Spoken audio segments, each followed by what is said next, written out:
बिस्मिल्लाहिर्रहमानिर्रहीम, अस्सलाम वालेकुम। Welcome to my channel. आज की वीडियो में हम ग्रेड 4 इंग्लिश बुक का यूनिट नंबर 4 पढ़ेंगे। Unit number 4, the pride of Pakistan, Pakistan का फख्र। इस यूनिट पर हम ऑलरेडी एक वीडियो बना चुके हैं जिसमें हमने पेट्रियाटिज्म यानी हुब्बुल वतनी पर बात की थी। इसके अलावा हमने आर्मी म्यूजियम लाहौर के बारे में पढ़ा था। हमने highest military award of Pakistan यानी पाकिस्तान का आला तरीन फौजी एजाज निशान हैदर के बारे में पढ़ा और उन सोल्जर्स के बारे में पढ़ा जिनको ये हाईएस्ट मिलिट्री अवार्ड यानी निशान हैदर दिया गया है। ये टोटल 11 है, इनके नेम्स हमने पढ़े। मजीद हमने उन सोल्जर्स के बारे में पढ़ा जिन्होंने अपनी जिंदगियां इस मुल्क की हिफाजत के लिए कुर्बान की। आज की वीडियो हम स्टार्ट करेंगे ओरल कम्युनिकेशन के टॉपिक से। ओरल कम्युनिकेशन, जुबानी बातचीत।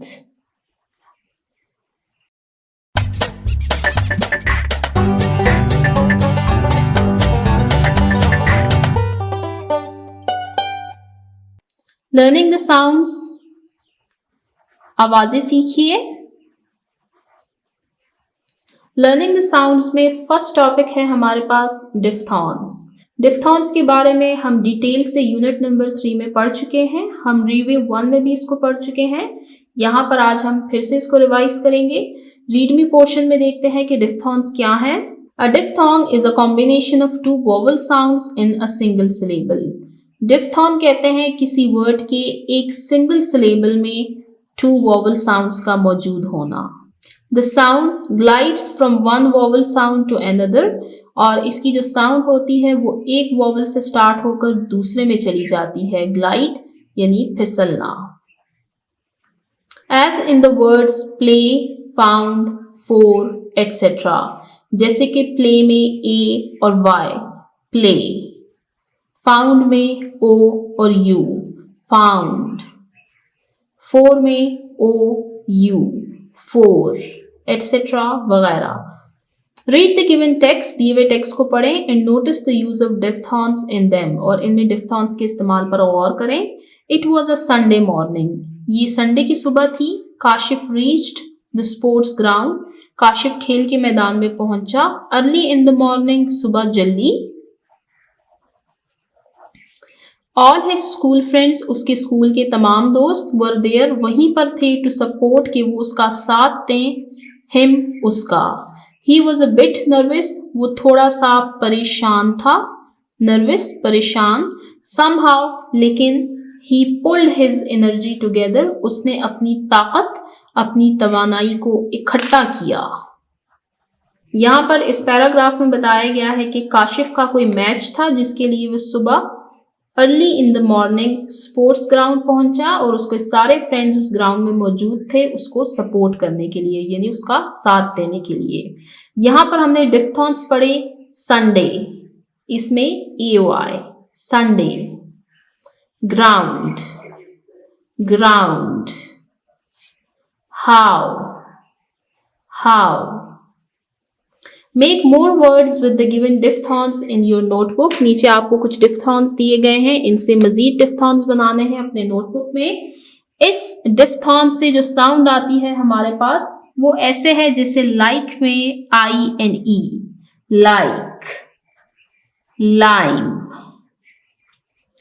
इस डिफ्थॉन से जो साउंड आती है वो ऐसे है जैसे लोन, लोन में O-N-A, लोन। बोन। इस डिफ्थॉन से जो साउंड आती है वो ऐसे है जैसे पेन में A-I, पेन। गेन। लास्ट डिफ्थॉन, इससे हमारे पास ऐसे साउंड आती है जैसे ब्राउन में O-W, brown. Crown. Like, line, इसमें आप देख सकते हैं ये सिंगल सिलेबल वर्ड है और इनमें 2 वोवल साउंड्स हैं। साउंड एक वोवल साउंड से स्टार्ट होकर दूसरे में जा रही है। Loan, bone. Pen, gain. Brown, crown. यहाँ पर डिफ्थॉन्स का टॉपिक एंड होता है। अब चलते हैं नेक्स्ट टॉपिक की तरफ। लर्निंग टू स्पीक, बोलना सीखिए। Read and practice the given dialogue, दिए हुए मुकालमे को पढ़िए और इसकी मशक करें। डायलॉग या मुकालमा कहते हैं दो या दो से ज्यादा अफराद के दरमियान की बातचीत को। यहाँ पर आप देख सकते हैं 2 पार्टीज हैं, फर्स्ट है रिदा, सेकंड है नाजिया। इसको रीड करना स्टार्ट करते हैं। रिदा, अस्सलामुअलैकुम नाजिया, हाउ आर यू? रिदा, अस्सलामुअलैकुम नाजिया, आप कैसी हैं? नाजिया, वालेकुम अस्सलाम, I am fine, thank you, what about you? Nazia कहती हैं वालेकुम अस्सलाम, मैं ठीक हूँ, शुक्रिया, आप कैसी हैं? रिदा, रिदा, आई एम फाइन टू। रिदा, मैं भी ठीक हूँ। Nazia, I am really excited about Defense Day celebrations in school. Nazia कह रही है that I am really excited कि मैं बहुत खुश हूँ about Defense Day celebrations, यौमे दिफा के जश्न के बारे में जो कि स्कूल में मनाया जाएगा। डिफेंस डे यौम दिफा मनाया जाता है 5 फरवरी को। तो नाजिया बहुत खुश है कि स्कूल में डिफेंस डे सेलिब्रेट किया जाएगा। रिदा, यस मी टू। रिदा, जी हाँ मैं भी बहुत एक्साइटेड हूँ। Where are you going now? अब आप कहाँ जा रही हैं? नाजिया, वो नाजिया से पूछ रही हैं कि अब आप कहाँ जा रही हैं? Nazia, I am going to my cousin's house. मैं अपने कजिन के घर जा रही हूँ। टू बोरो, कि उससे उधार लूँ। हर आर्मी ड्रेस, उसका आर्मी का लिबास, जो आर्मी का यूनिफॉर्म है उसकी बात कर रही हैं। For the school function tomorrow, के स्कूल में कल जो तकरीब होने वाली है उसके लिए मैं अपनी कजिन से आर्मी ड्रेस यानी आर्मी का लिबास उधार लेने जा रही हूँ। रिदा, दैट्स ग्रेट, बहुत खूब। आई होप, मुझे उम्मीद है, होप उम्मीद, that it will be a great day for us, कि ये हमारे लिए एक बहुत अच्छा दिन होगा। नाजिया, सी यू एट स्कूल टुमारो, कल स्कूल में मिलते हैं। नाजिया ने रिदा से कहा कि कल स्कूल में मिलते हैं। तो ये डायलॉग था। इस डायलॉग में आपने देखा कि 2 पार्टीज थी और इसमें मेन पॉइंट जो आपको समझाया जा रहा है वो है हाउ टू बोरो, कि आप किसी से कोई चीज उधार कैसे ले सकते हैं। आपको किसी चीज की जरूरत पड़ गई है, अब आप किसी से कोई चीज लेना चाहते हैं तो आप उनसे जोर जबरदस्ती से कोई चीज लेंगे या आप उनसे रिक्वेस्ट करेंगे। Act out a role play to request your friend to lend you a story book. एक डायलॉग लिखें और क्लास में बच्चों से वो डायलॉग पार्टिसिपेट करवाएं। डायलॉग किस बारे में हो? रिक्वेस्ट, दरख्वास्त। योर फ्रेंड, आपके फ्रेंड से दरख्वास्त। टू लेंड, कि उधार दे आपको। अ स्टोरी बुक, कहानी की एक किताब। यूज द एक्सप्रेशंस, उन इजहारात को इस्तेमाल करें अबव इन योर डायलॉग, जो कि ऊपर दिए गए हैं। यानी जिस तरह यहाँ पर बात की है उन्होंने कि वो अपनी कजिन के घर जा रही हैं ड्रेस उधार लेने के लिए और उनसे रिक्वेस्ट करेंगी, इसी तरह आपने एक डायलॉग लिखना है जिसमें आप अपने फ्रेंड से रिक्वेस्ट करेंगे to lend you a story book, कि आपको एक कहानी की किताब उधार दे। और फिर आपने ये डायलॉग क्लासरूम में पेयर्स में इसको आपने पार्टिसिपेट करना है। मैंने एज ए सैम्पल आप लोगों के लिए एक डायलॉग लिखा है, उसको रीड करते हैं। आप उसमें चेंजेस करके नेम्स चेंज कर सकते हैं आप उसमें, और आप इसको कॉपी करें और क्लासरूम में इसको पार्टिसिपेट करें। Unit number 4, the pride of Pakistan, learning to speak, role play. Requesting a friend, requesting दरख्वास्त करना, अ फ्रेंड दोस्त से, टू लेंड के उधार दे, यू आपको, अ स्टोरी बुक कहानी की किताब। Requesting a friend to lend you a story book, दोस्त से दरख्वास्त करना कि आपको कहानी की किताब उधार दे। अब इस डायलॉग को रीड करते हैं। फाइजा, अस्सलामुअलैकुम तूबा, हाउ आर यू? अस्सलामुअलैकुम तूबा, आप कैसी हैं? तूबा, वालेकुम अस्सलाम, I am fine, thank you, what about you? Tuba, वालेकुम अस्सलाम, मैं ठीक हूँ, शुक्रिया। आप कैसी हैं?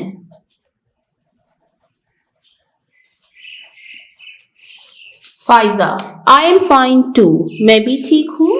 फाइजा, अब दोबारा से फाइजा बात कर रही हैं। I really want to read the book, मैं चाहती हूँ कि वो किताब पढ़ूं। यू हैव, जो कि आपके पास है। कैन आई प्लीज बोरो और लेंड इट, क्या मैं आपसे वो किताब उधार ले सकती हूँ। अब आप यहाँ पर देख सकते हैं वर्ड यूज किया गया है प्लीज, यानी रिक्वेस्ट की जा रही है, दरख्वास्त की जा रही है, कोई जोर जबरदस्ती नहीं है बल्कि उनसे रिक्वेस्ट की जा रही है। तूबा, श्योर, जी बिल्कुल। I would love to share my book with you, मुझे बहुत खुशी होगी अपनी किताब आपके साथ बांट कर, शेयर करके। Which one do you want to read, आप कौन सी किताब पढ़ना चाहती हैं। Faiza, I want to read one about animals, मैं वो किताब पढ़ना चाहती हूँ जो एनिमल्स यानी जानवरों के बारे में है।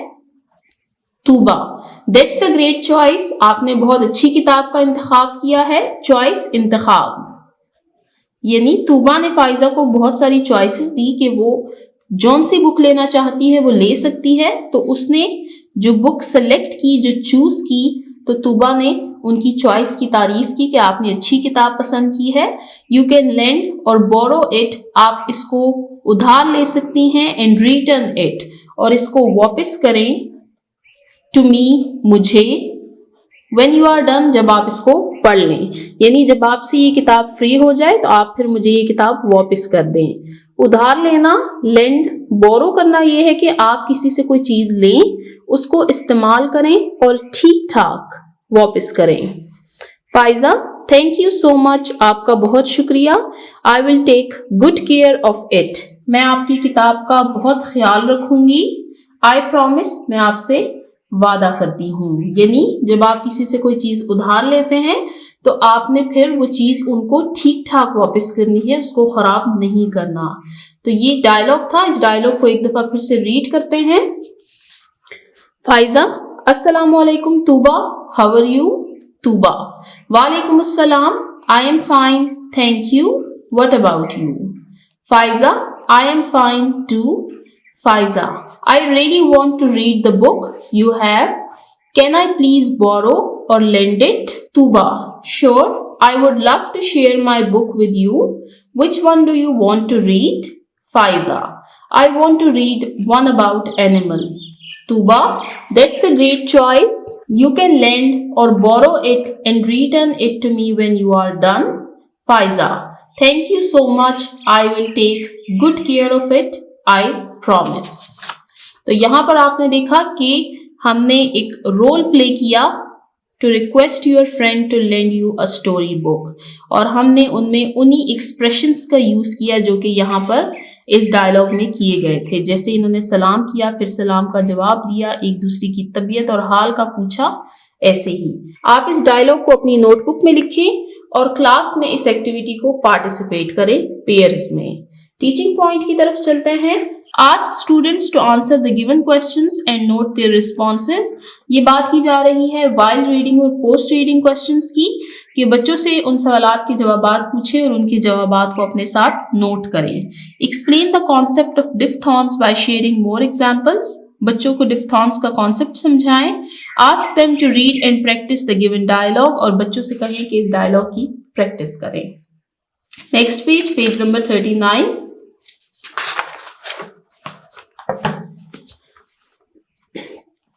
Reading and critical thinking, reading comprehension, answer these questions, दिए हुए सवालात के जवाबात दें। आप देख सकते हैं नीचे 3 क्वेश्चंस दिए हुए हैं, हमने इनके आंसर्स देने हैं। ये क्वेश्चन हैं इस लेसन के टेक्स्ट से रिलेटेड। आपने इन क्वेश्चंस के आंसर्स देने से पहले इस टेक्स्ट को एक दफा फिर से रीड करना है। बेहतर है कि आप वही वीडियो दोबारा देख लें जिसमें मैंने आपको इसकी ट्रांसलेशन और कॉम्प्रहेंशन करवाई थी। इन क्वेश्चंस को रीड करते हैं, फिर इनके आंसर्स को रीड करेंगे। Question number 1, which gallery told us about martyrs, कौन सी गैलरी ने हमें शुहदा के बारे में बताया। हमने लेसन में पढ़ा था कि काशिफ, उसका फ्रेंड और उनके क्लासमेट्स जब पाकिस्तान आर्मी म्यूजियम लाहौर गए थे तो वहां पर काफी सारी गैलरीज थी। उनमें एक गैलरी मार्टर्स यानी शुहदा के बारे में थी, तो ये क्वेश्चन उसके बारे में है। Question number 2, what was displayed in the rebirth of the nation. Rebirth of the nation यानी कौम का दोबारा पैदा होना, इस गैलरी में क्या दिखाया गया था। अब आप देख सकते हैं ये फर्स्ट गैलरी हो गई, ये सेकंड गैलरी हो गई, इनके बारे में हमने लेसन में पढ़ा है। Question number 3, what do you learn by visiting a museum. आपने क्या सीखा एक म्यूजियम को विजिट करके, यानी एक अजायब घर जाकर आपने क्या सीखा। आपने लेसन पढ़ा पाकिस्तान आर्मी म्यूजियम लाहौर के बारे में, और ये लेसन इतने अच्छे तरीके से एक्सप्लेन किया गया था कि मैंने आपको पहले भी बताया कि ये ऐसा था जैसे कि हम काशिफ और उनके क्लासमेट्स के साथ आज खुद भी पाकिस्तान आर्मी म्यूजियम लाहौर घूम कर आए हैं। तो क्वेश्चन हमसे पूछा गया है कि आपने इस विजिट से क्या कुछ सीखा। अब इनके आंसर्स को रीड करते हैं। Unit number 4, the pride of Pakistan, reading and critical thinking, question answers. Question number 1, which gallery told us about martyrs. कौन सी गैलरी ने हमें शुहदा के बारे में बताया। द शुहदा gallery. Pakistan army museum Lahore में बहुत सारी गैलरीज थी, जिनमें एक गैलरी का नाम था शुहदा gallery. Told us about martyrs, और उसी गैलरी में हमें शुहदा के बारे में बताया गया था। यहाँ पर लेसन में वापस चलते हैं और यहाँ पर आप देख सकते हैं कि उसमें एक था शुहदा कॉर्नर। तो इस कॉर्नर में मार्टर्स यानी शहीदों के बारे में बताया गया था। Which gallery told us about martyrs? The Shuhada gallery told us about martyrs. Question number 2 को स्टार्ट करते हैं अब। What was displayed in the rebirth of the nation? The rebirth of the nation की गैलरी में क्या display किया गया था, यानी किस चीज की नुमाइश की गई थी। A life size portrait of the कायदे आजम, एक लाइफ साइज यानी इतना बड़ा मुजस्मा कि जैसे कोई जिंदा शख्स हो। किसका था? कायदे आजम का। एड्रेसिंग के वो खिताब कर रहे थे to the constituent assembly of Pakistan, Pakistan की आइनसाज assembly. On August 11, 1947 was displayed in the Rebirth of the Nation Gallery. ये कायदे आज़म मोहम्मद अली जिन्ना का एक बहुत बड़ा मुजस्मा, जिसमें वो खिताब कर रहे थे पाकिस्तान की आइनसाज असेंबली से। 11 अगस्त 1947 को उस मुजस्मे की नुमाइश की गई थी in the rebirth of the nation gallery, उस हिस्से में। A life-size portrait of the Qaid Azam addressing to the Constituent Assembly of Pakistan on August 11, 1947 was displayed in the Rebirth of the Nation Gallery. आपको यहाँ पर ये picture show भी की गई थी। ये वही लाइफ साइज पोर्ट्रेट है जो कि डिस्प्ले किया गया था in the rebirth of the nation gallery में। अब लास्ट क्वेश्चन रीड करते हैं। What do you learn by visiting a museum? एक म्यूजियम, एक अजायब घर को विजिट करके, उसकी सैर करके आपने क्या सीखा। The museum provides, अजायब घर या म्यूजियम हमें मुहैया करता है us a lot of knowledge, बहुत सारा इल्म about history, तारीख के बारे में। कि म्यूजियम को विजिट करने से हमने ये सीखा कि म्यूजियम हमें हिस्ट्री यानी तारीख के बारे में बहुत कुछ बताता है। The museum provides us a lot of knowledge about history. यहाँ पर हमारे क्वेश्चन आंसर्स एंड होते हैं। अब हम चलते हैं नेक्स्ट टॉपिक की तरफ। Read the given mind map about my favorite personality. Mind map. Mind map के बारे में रीड करते हैं कि mind map क्या है। Mind mapping is a way of thinking. Mind map एक तरीका है thinking, सोचने का। To create good ideas, कि हम अच्छे ideas, अच्छे ख्यालात सोचें। We use it to put together our ideas in the form of a diagram. और हम एक डायग्राम के जरिए इसमें अपने आइडियाज को पुट करते हैं। डायग्राम आपके सामने दी हुई है, ये है डायग्राम। इसमें आप देखिए जो टॉपिक दिया गया है माय फेवरेट पर्सनैलिटी, वो आपको मिड में दे दिया गया है। और उसके बाद माइंड मैपिंग यानी जो पर्सनैलिटी है उससे रिलेटेड आपने उनके पर्सनैलिटी ट्रेट्स लिखने हैं। अब आप एक एक पर्सनैलिटी ट्रेट को डिफरेंट कॉलम्स में डिवाइड करते जाएं, तो ये हो जाएगा माइंड मैप। आपने देखा यहाँ पर बताया गया है माय फेवरेट पर्सनैलिटी, मेरी पसंदीदा शख्सियत।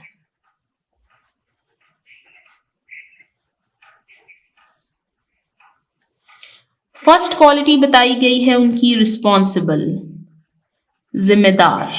सेकंड ऑनेस्ट, दयानतदार। थर्ड कंपैशनेट, हमदर्द। फोर्थ ऑप्टिमिस्टिक, पुरउम्मीद। माइंड मैपिंग की स्ट्रेटेजीज को फॉलो करते हुए हम बहुत अच्छे एसेज लिख सकते हैं। जैसे कि यहाँ पर बताया गया है कि ये हमारी थिंकिंग को एक जगह पे जमा कर देता है। आप देख सकते हैं यहाँ पर पॉइंट्स बन गए हैं, और जब आपके पास पॉइंट्स आ जाते हैं तो आप डिटेल लिखना आपके लिए आसान हो जाता है। यहाँ पर हमारे पास एक्टिविटी है, उस एक्टिविटी को सॉल्व करेंगे तो आपको ये बेहतर तरीके से क्लियर हो जाएगा। Make a mind map about your favourite national hero in your notebook. अब आपने इसी तरह से एक माइंड मैप रेडी करना है about your favourite national hero in your notebook. Mind map को स्टडी करते हैं, आपको ये क्लियर हो जाएगा कि हम माइंड मैप के जरिए किस तरह से किसी टॉपिक, किसी ऐसे पर डिटेल लिख सकते हैं। फेवरेट नेशनल हीरो, पसंदीदा कौमी हीरो, कायदे आज़म मोहम्मद अली जिन्ना।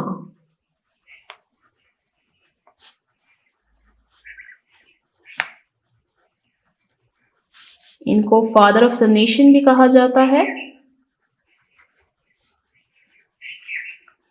इनके बारे में आप क्लास 3 में बहुत कुछ पढ़कर आ चुके होंगे, इंग्लिश की बुक में भी और जनरल नॉलेज की बुक में भी। अब मैंने यहाँ पर वही 4 पॉइंट्स मेंशन किए हैं जो कि बुक में मेंशन थे हमारे पास, responsible, honest, compassionate and optimistic. अब हम यहाँ पर पढ़ेंगे कि जब हमारे पास एक टॉपिक मौजूद होता है तो हम माइंड मैपिंग के जरिए उसको कैसे असेंबल कर सकते हैं। रिस्पॉन्सिबल, फर्स्ट पॉइंट था हमारे पास जिम्मेदार। कायदे आज़म वॉज अ रिस्पॉन्सिबल लीडर। कायदे आज़म एक जिम्मेदार लीडर थे बिकॉज ही वर्कड, क्योंकि उन्होंने काम किया, हार्ड, बहुत सख्त या बहुत ज्यादा, टू क्रिएट, कि वो बनाए, अ फ्री कंट्री, एक आजाद मुल्क, फॉर द मुस्लिम्स ऑफ सब कॉन्टिनेंट, बरसगीर के मुसलमानों के लिए। Qaid Azam was a responsible leader because he worked hard to create a free country for Muslims of subcontinent। यहाँ पर हमारे पास एक पॉइंट आ गया और उस पॉइंट से हमने डिटेल लिखी जो कि हमें ऐसे लिखने में बहुत हेल्प करता है। Second point, honest. He was honest and always told the truth। वो बहुत दयानतदार थे और हमेशा सच बोला करते थे। He was honest and always told the truth। Third, compassionate, यानी हमदर्द। He used to cared a lot about people। वो बहुत ख्याल रखा करते थे लोगों का, and was very compassionate, और बहुत हमदर्द थे, यानी लोगों का बहुत ख्याल था उन्हें। He used to cared a lot about people and was very compassionate। Last, optimistic, यानी पुरउम्मीद। कायदे आज़म वॉज ऑप्टिमिस्टिक, वो पुरउम्मीद थे। इट मीन्स, इसका मतलब ये है ही बिलीव्ड, कि वो यकीन रखते थे, इन अ ब्राइट, एक रोशन, एंड पॉजिटिव, और एक मस्बत, फ्यूचर, मुस्तकबिल, for the people of Pakistan, Pakistan के लोगों के लिए। कायद-ए-आज़म वॉज ऑप्टिमिस्टिक, वो पुरुम्मीद थे। It means he believed in a bright and positive future for the people of Pakistan, यानी वो इस बात पर यकीन रखते थे कि पाकिस्तान के लोगों का मुस्तकबिल रोशन और मस्बत होगा। कायद-ए-आज़म मोहम्मद अली जिन्ना ही थे जिन्होंने बरसगीर के मुसलमानों को अंग्रेजों और हिंदुओं की गुलामी से आज़ाद करवाया और उनको अपना एक आज़ाद मुल्क दिया। इसीलिए हम उनको father of the nation and founder of the Nations जैसे टाइटल से याद करते हैं। यहाँ पर हमारा माइंड मैपिंग का टॉपिक एंड होता है। हमने देखा कि माइंड मैपिंग के जरिए हम आइडियाज को कैसे इकट्ठे करते हैं। Next question, fill in the given gap summary using the words below. नीचे आप देख सकते हैं हमारे पास कुछ वर्ड्स दिए हुए हैं 1 2 3 4 5। हमने इन वर्ड्स को यूज करना है इन ब्लैंक्स में और इस समरी को हमने कंप्लीट करना है। पहले इन वर्ड्स को रीड कर लेते हैं, फिर इस पैराग्राफ को रीड करेंगे और उसके बाद जो सूटेबल वर्ड्स होंगे हम उनको उन ब्लैंक्स में पुट करेंगे। फर्स्ट वर्ड है प्रोटेक्टर्स, यानी हिफाजत करने वाला। ब्रेव, बहादुर। नेक्स्ट गार्ड, ये भी है हिफाजत करने वाला। वर्ल्ड, दुनिया। प्राइड, फख्र। अब पैराग्राफ को रीड करते हैं और साथ ही इसमें वर्ड्स हम पुट करते जाएंगे। Pakistan army is the dash of our nation. Pakistan army is the pride of our nation. Pakistan army हमारी मुल्क के लिए बाइसे फख्र है। They are the dash of the nation, ये हमारे कौम के प्रोटेक्टर्स यानी इसको महफूज रखने वाले हैं। They dash our motherland, they guard our motherland, ये हमारी जमीन की हिफाजत करते हैं। There are many great heroes in the Pakistan army, Pakistan army में बहुत अजीम हीरोज रहे हैं। Many dash soldiers have sacrificed their life for this countries. Many brave, बहुत सारे बहादुर सोल्जर्स सिपाहियों ने इस मुल्क के लिए अपनी जान को कुर्बान किया। Pakistan army is among the best आर्मीज of the world. Pakistan आर्मीज दुनिया की बेहतरीन आर्मीज में इनका शुमार होता है। तो ये पैराग्राफ हमने पढ़ा अबाउट पाकिस्तान आर्मी। आप जब कोई पैराग्राफ रीड करते हैं तो उस पर गौर किया करें कि इस पैराग्राफ का मेन थीम क्या है, आपको किस टॉपिक के बारे में पढ़ाया जा रहा है। इसका टॉपिक है Pakistan army.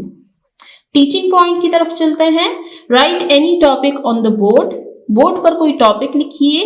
Brainstorm vocabulary related to the given topic on the board, और बच्चों से इस टॉपिक की बात की जा रही है कि बच्चों को कोई टॉपिक बोर्ड पर लिख कर दें और देखें कि उनके माइंड में क्या आइडियाज आते हैं।